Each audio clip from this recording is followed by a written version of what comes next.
আপনারা একদিকে বলছেন মায়েদের হাতে আপনারা দিবেন ফ্যামিলি কার্ড, আর একদিকে সেই মায়ের গায়েই দিচ্ছেন আপনারা হাত। আপনারা মাদেরকে কিভাবে দেখবেন এখনই বোঝা যাচ্ছে। মর্নিং শোজ দ্য ডে, সকালের সূর্য দেখে বোঝা যায় সারাদিন কেমন যাবে।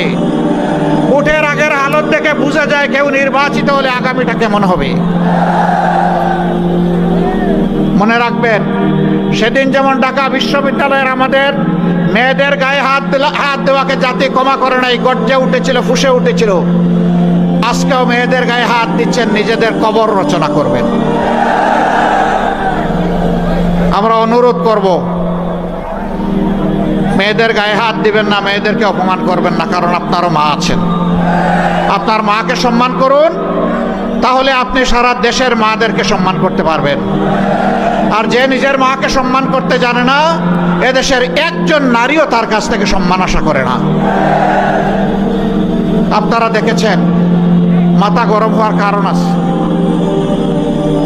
এখন নারীরা তাদের নিরাপত্তার জন্য এই জোটকে, দাড়িপাল্লা মার্কাকে তারা বেছে নিতে চায়।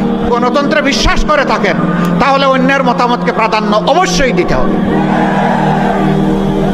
আমরা মাদেরকে বলবো, আপনার যাকে পছন্দ আপনি তাকে ভোট দিবেন, কিন্তু কোনো জালিম যদি আপনার দিকে চোখ তুলে তাকায়, সাথে সাথে বলবেন 12 তারিখ আমি যাব, তুমি পারলে ঠেকাইও।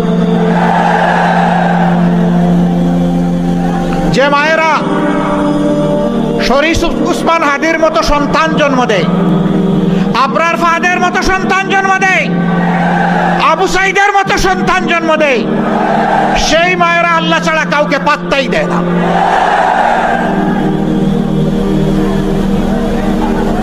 তারা বিটির রাজ্য কায়েম করতে চায়। সম্মানিত ভাইরা, বয়কে যে জাতি ইতিমধ্যেই জয় করে ফেলেছে, এই জাতিকে হিসাব করে কথা বলবেন।